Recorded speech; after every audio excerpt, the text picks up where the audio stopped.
Hello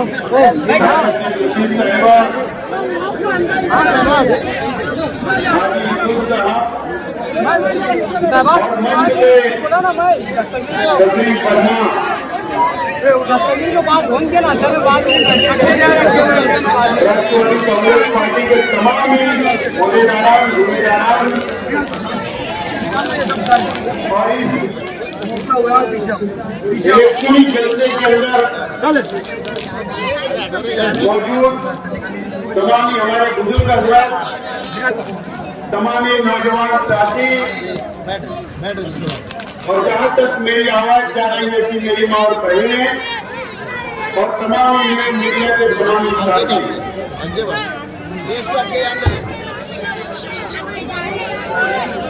मैं राष्ट्रवादी Congress party की जानिब से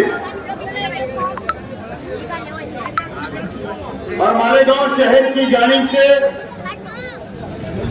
इंडिया अलायंस की उम्मीदवार डॉक्टर शोभा बच्चाओं का मालेगांव शहर के अंदर ये पहला इलेक्शनी जलसे के अंदर मैं स्वागत करता हूं और इस्तेमाल करता हूं।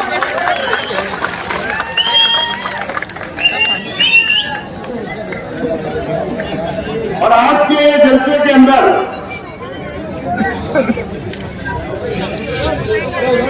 आज हम थोड़ा भाई साइलेंस मेरे में थोड़ा सा बात आपस में मत करो बच्चों, प्लीज। और मैं अल्लाह से दुआ करता हूं कि आज हम शेख रशीद साहब के बिना पहला पार्लियामेंट में इलेक्शन जलसा ले रहे हैं। मैं अल्लाह से दुआ करता हूं अल्लाह ताला शेख रशीद साहब को जन्नतुल फिरदौस में आला से आला मुकाम अता फरमाए। आपको भी शेख रशीद साहब की कमी महसूस हो रही होगी और हम परिवार के लोगों को तो हर मिनट के ऊपर उनकी कमी महसूस होती है।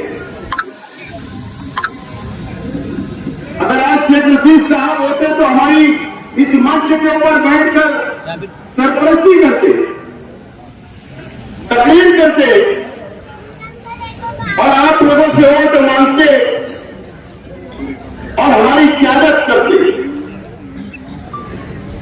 मैं सबसे पहले मैं तमाम ही शेख रशीद साहब के चाहने वाले, शेख रशीद साहब के पुराने नए हमारी माँ और बहने गुरुवार वार्ड की जो शेख रशीद साहब को बहुत मोहब्बत किया उन लोगों ने और पूरे शहर की आवाम से मैं अपील करता हूं कि शेख रशीद साहब थे तो वो हमारे परिवार की सरपरस्ती किया करते थे और आज शेख रशीद साहब नहीं है तो मैं आप लोगों से अपील करता हूं कि आप लोग मेरी और मेरे परिवार की सरपरस्ती करें और हमारा साथ देने का वादा करें।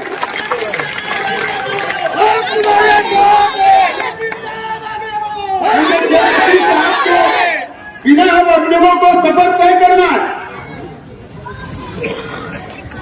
शेख रशीद साहब के बिना हम लोगों को पार्लियामेंट में और असेंबली का इलेक्शन में और कॉर्पोरेशन का इलेक्शन में शेख रशीद साहब के बिना लड़के हमको कामयाब होना है।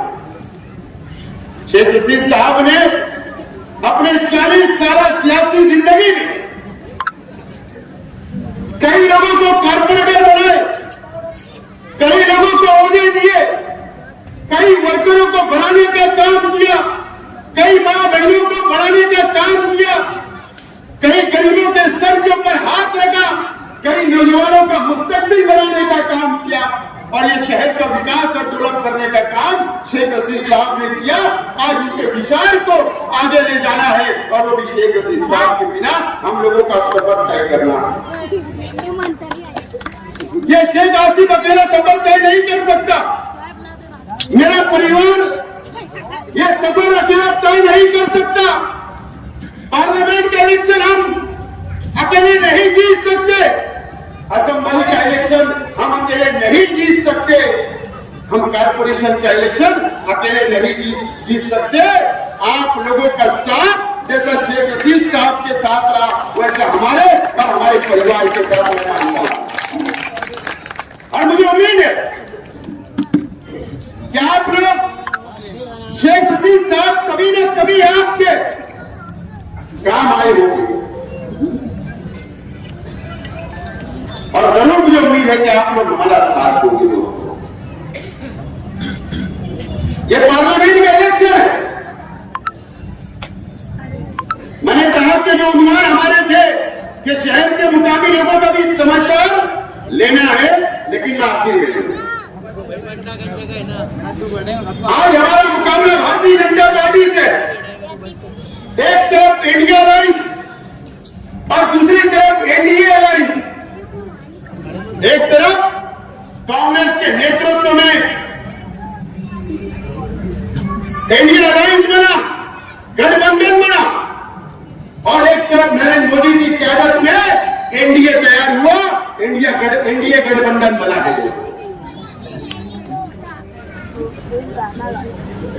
हमारा देश, हमारे नौजवानों के लिए मैं कहना चाहता हूं, हमारा बुजुर्ग भी जानते हैं, जो तारीख पढ़ते हैं देश की वो जानते हैं, हमारा देश 47 के अंदर हिंदुस्तान आजाद हुआ। उसके बाद हमारा संविधान लिखा गया।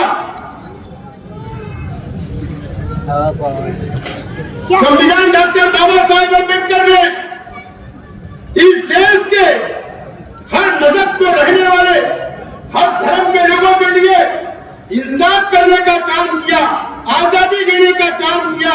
हर समाज, हर धर्म इस मुल्क के अंदर अपने अपने मजहब से रह सकता है, उसको कोई रोक नहीं सकता। यह हमारा संविधान की खूबसूरती है।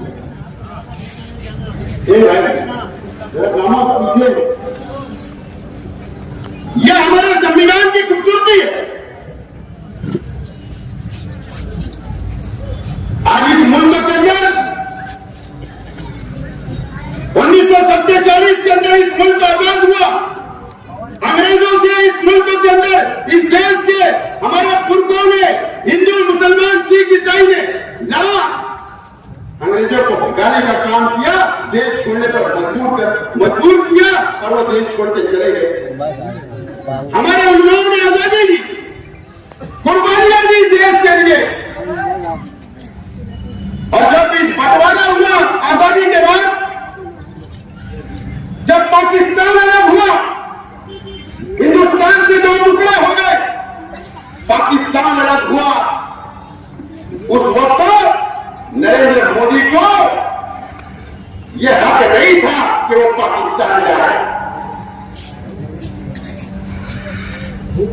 मोहन भागवत को यह हक नहीं था कि वो पाकिस्तान जाए। आरएसएस के कोई लोगों को हक नहीं था। अगर हक था तो इस देश के मुसलमानों को हक था कि वो देश के साथ चले जाते, पाकिस्तान के साथ चले जाते। लेकिन इस देश के मुसलमानों ने यह तय किया, हमारे उलमाओं ने यह तय किया, मौलाना अबुल कलाम आजाद ने दिल्ली की जामा मस्जिद की सीढ़ियों से मुसलमान रुक जाओ, और उनके बोलने के ऊपर लाखों नहीं करोड़ों मुसलमान इस देश के अंदर रहना हमने पसंद किया। हमें इस मिट्टी से प्यार है, इस देश की कुर्बानी जो हमें प्यार है, को प्यार नहीं है। हमें देशद्रोही बोलते हो, सिर्फ वो जाति बात करके वोट हासिल करने के लिए हम पर इल्जाम लगाते हो। अरे देशद्रोही तो साध्वी प्रज्ञा सिंह ठाकुर थी, जिसने मालेगांव के अंदर बलात्कार किया। देशद्रोही तो कर्नल पुरोहित था, जिसने मालेगांव के अंदर बम बलात्कार किया, वो मास्टरमाइंड था। देशद्रोही तो अफीमानंद था, जिसने कबूल किया। ये किसके लोग थे? ये कांग्रेस के लोग नहीं थे। और देशद्रोही जो करता है, जो देश से गद्दारी करता है, वो कोई भी समाज, कोई भी धर्म का हो, उसको कोई जात और धर्म नहीं होती। देश के गद्दार को तुम्हारी तंजीमें हैं, उनके हमने देश से प्यार किया है और प्यार करते रहेंगे। कांग्रेस की हुकूमत थी 14 तक, उस वक्त भी यूपीए सरकार थी, उसमें शरद पवार साहब और कई पार्टियां, लालू जी, मुलायम सिंह जी, कई पार्टियां थी। जब तक तो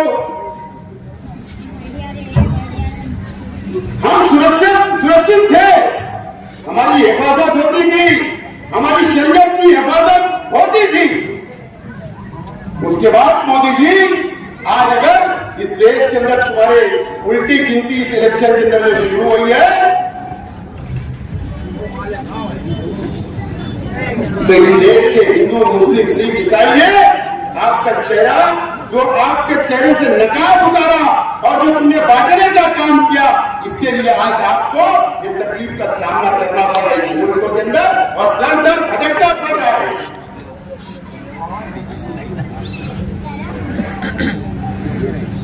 भारतीय जनता पार्टी की सरकार आई, हम बहुत जल्दी भूल गए थे। मेरी मां मेरी इधर गलियों के अंदर सुन रही होगी, याद करो वो दिन जब भारतीय जनता पार्टी की सरकार ने ट्रिपल तलाक का बिल लाया, हमारी शरीयत के अंदर मुदाखलत करने का काम किया। क्या इस देश का मुसलमान या अल्पसंख्यक टैक्स नहीं भरता है क्या? अगर हुकूमतें चलती है, चाहे वो ग्राम पंचायत हो, कॉर्पोरेशन हो, महाराष्ट्र की हुकूमत है, केंद्र की सरकार हो, तो इस देश के नागरिक, इस देश की जनता के पैसे से चलती है, जो हम टैक्स अदा करते हैं, उसमें मुसलमान भी शामिल है। आपने एनआरसी लगा दिया, आपने CAA लगा दिया, अब हमको साबित करना पड़ेगा कि हम इस देश के रहवासी है या नहीं, इस देश के नागरिक है या नहीं, हमको सबूत देना पड़ेगा। इस देश के मुसलमानों ने यहाँ रहना पसंद किया, इस मिट्टी से प्यार किया, इस देश से प्यार किया, इस देश के लिए कुर्बानियां दी। आप ऐसा कानून लाते हो कि अब हमको साबित करना पड़ेगा कि हम इस देश के रहवासी है या नहीं। आपको इसका जवाब 20 तारीख को मिलेगा। 1 तारीख को जवाब देना पड़ेगा। हम सब लोगों को मिलकर, हिंदू, मुस्लिम, सिख, ईसाई, हमारे दलित भाई, आदिवासी भाई, हम सेक्युलर संविधान को मानते, इस देश के संविधान को मानते, हम हिंदू मुस्लिम भाईचारे को मानने वाले ये शहर है, और हमको हमारी जिम्मेदारी ज्यादा है कि हम सब लोगों को मिलकर काम करना है। सुबह टाइम अच्छा होता है सारा। कांग्रेस का पंजे निशान है, मेरी पार्टी का तुतारी निशान है। न तो आप वहां तुतारी ढूंढोगे तो वो नहीं मिलेगी वहां, क्योंकि उम्मीदवार कांग्रेस पार्टी को यह सीट दी गई है, तो उनका निशान पंजा है। आपको 20 तारीख को वोट देना। मैं भी उम्मीदवार था, लेकिन हमारा पहला लक्ष्य, पहला मिशन भारतीय जनता पार्टी को सरकार से बेदखल करना है।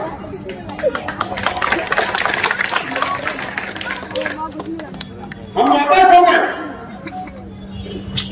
मौलाना हुमायूं साहब ने भी ख्वाहिश जाहिर की, लेकिन ये वो मजहबी आदमी है, हमने हिमायत का ऐलान किया था कि मौलाना लड़ेंगे, हम आपके साथ। मौलाना वापिस हो गए, हमने ताई का पैकिंग बंद किया, मौलाना ने आशीर्वाद दिया। हमारा पहला मकसद, हमारा पहला मिशन भारतीय जनता पार्टी को बाहर निकाल कर फेंकना है। हम हमारी आपस की लड़ाई और कभी मौके से उम्मीदवार होगी, लेकिन आज वो वक्त नहीं है। ये शहर के अंदर आप भी सोच लेंगे, अजीब और गरीब सियासत चल रही है कि नहीं, लेकिन आज मुझे थोड़ा सा बंधन है। न तो समाचार तो बहुत अच्छा ले सकता, बंधन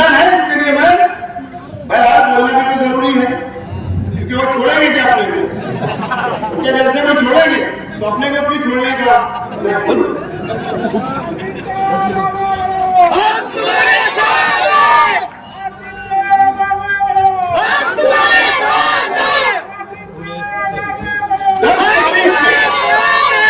सॉरी 30 तारीख को ये शहर के अंदर कौन सा लीडर मालेगांव शहर में नहीं था? आप लोग ढूंढो, आवाम ढूंढे, मीडिया ढूंढे, कौन कहां गया था, किससे बैठक चल रही थी?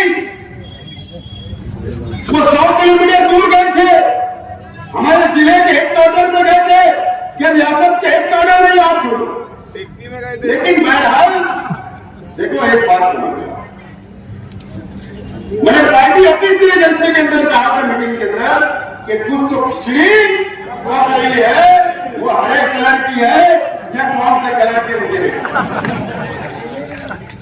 कभी कभी सियासत के अंदर और हमारे मफाद के अंदर कौम के लिए, देश के लिए, सेकुलरिज्म के लिए सियासी वार करना पड़ता है तकरीर के जरिए। सिर्फ मेरा एक जुमला कि खिचड़ी पक रही है, वो जुमला ही हो गया, पता है ना, वो चूल्हा ही बुझ गया, पानी डाल दिया गया, क्या ढक्कन खुला और उसके कलर समझ में आ गया तो यह शहर कभी माफ नहीं करेगा, कभी माफ नहीं करेगा। इन्होंने अपनी मुंडी की तरह आवाज में रखी है, चूल्हा बुझा दिए और खामोशी से अब हम ऐलान करेंगे। बाकी अभी ऐलान ना जाने कौन से बैनर पे करते, मुझे ज्यादा नहीं बोलना है, लेकिन कुछ लोग दुनिया से लेके यहां तक इतने कारपोरेटर, इतने ही है, उतने ही है। मैंने आजकल सुना कि शाइनिंग 4-5 दिन की जो हाँ शाइनिंग थी ना, शाइनिंग ही उतर गई। आज की रिपोर्ट है, बिस्सी उठने वाली थी, वो कैसा ही वो बिस्सी वाला ही भाग के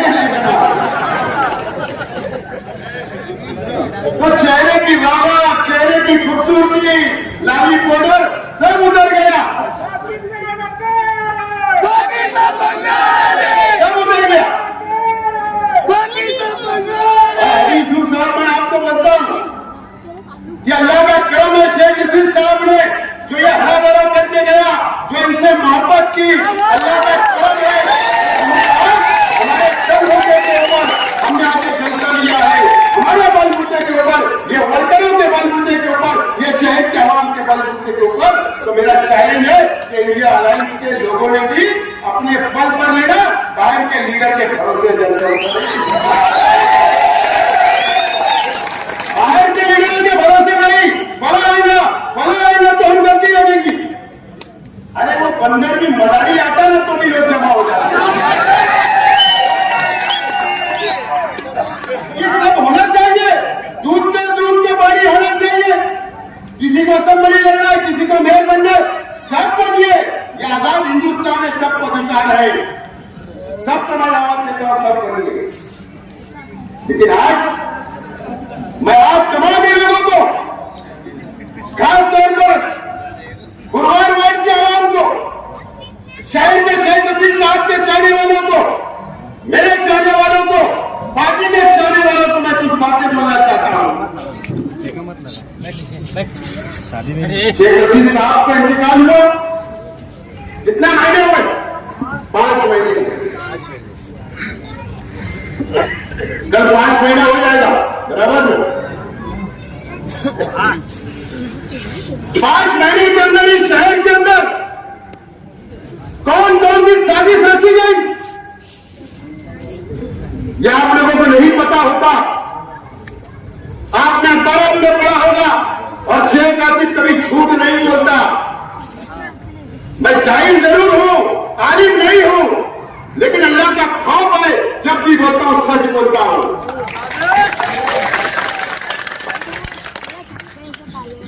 क्या श्रीरामपुर के लोग यहाँ नहीं आए थे?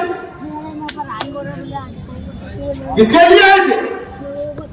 मेरे परिवार में से एक दो लोगों के ऊपर फायरिंग करने के लिए, कत्ल करने के लिए आए थे। अल्लाह का करम है, मुझको पता चला। शहर छोड़ना पड़ा उन लोगों को। पुलिस को मैंने फोटो भी दिया हूं, पुलिस का मोबाइल नंबर भी दिया हूं। अफसोस आज तक इंक्वायरी नहीं। वहां तक तो पहुंचो।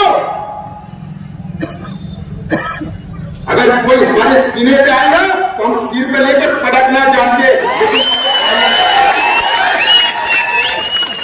कोई हमारी छाती पे आएगा तो सिर पे लेकर पटकना चाहते, लेकिन हम कानून का पालन करते हैं। कानून के ऊपर भरोसा है, पुलिस पे भरोसा है, उसकी इंक्वायरी पूरी होना चाहिए।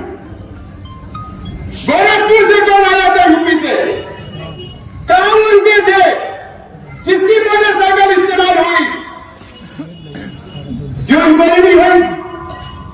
जब कोई मर जाएगा मेरे परिवार का, या मेरे पे फायरिंग हो जाएगी, जब पुलिस इंक्वायरी करेगी, पुलिस को इंक्वायरी करना पड़ेगा। पुलिस तो बहुत मोबाइल प्रेस निकालती है, मैं तनकीद नहीं कर रहा हूं, लेकिन आपको संजीदगी से सोचना पड़ेगा। कौन उनको पैसा बुला रहा था? कौन उनको घर दे रहा था रहने के लिए? कौन मोटरसाइकिल दे रहा था? कौन हमारे घर की, हमारी ऑफिसों की चौकसी करवा रहा था, निगरानी करवा रहा था? उसकी इंक्वायरी होना चाहिए। ये आज 5 महीने के अंदर ये सुनना पड़ा। अभी एक हफ्ता पहले एक जगह मीटिंग हुई, अरे असेंबली लड़ो, पार्लियामेंट लड़ो, कुछ भी लड़ो, मर्द जैसा लड़ो, मर्द जैसा हम सकते हैं, और लड़ते हैं, हारते हैं, जीतते हैं, लेकिन छोड़ के मैदान कभी भागते नहीं है, आपके साथ खड़े हैं। लेकिन नहीं, ठीक है, मुबारक हो, लड़ना चाहिए, सबका अधिकार है। मेरे परिवार से पिछले हफ्ते एक बच्चे से मीनारा होटल के पास कुछ टक्कर किसी की हो गई, उसको फोन करके बोला जा रहा कि गाय को कंप्रोमाइज किया। बोले शेख खलील भी मर गया, शेख खलील भी मर गया, शेख रशीद भी मर गया। बोले अब इनको घेर लो। शेर का शिकार कभी कुत्ते नहीं करते,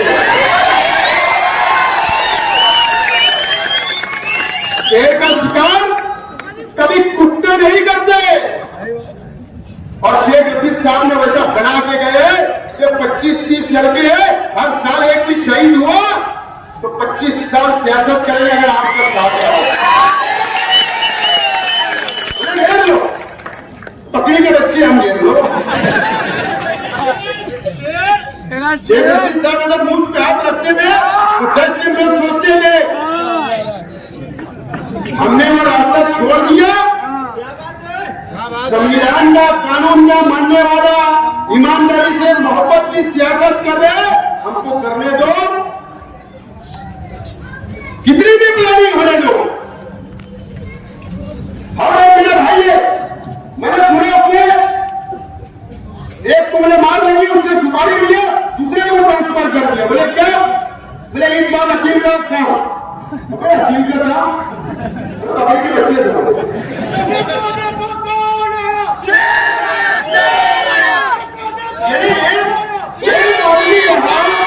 एक परिवार दुश्मन रहा तो समझ सकते हैं, तुम कुत्तों की जैसा एक होने के बाद बोलने की बात कर रहे हो। सुपारी दे देना, सुपारी दे देना, पुलिस डिपार्टमेंट से मेरा बोलना इंक्वायरी करो। मैं पब्लिक नेता हूँ, मास लीडर हूँ, पब्लिक का लीडर हूँ, पब्लिक में रोज घूमता हूँ। अगर मुझको या मेरे परिवार के लोगों को बाल बराबर भी अगर खराश आई तो याद रखना, पुलिस डिपार्टमेंट मैं आपके ऊपर भी कानूनी चढ़ाई करूंगा, ये बात को नोट करें। अगर हमने कुछ गलत किया, कानून हाथ में लिया, करो ना कार्रवाई, जेल बनाओ, जेल में डालो, कौन डरता है? बाजू के मंत्री से तो नहीं डरे, हमने उनके खिलाफ लड़ा तो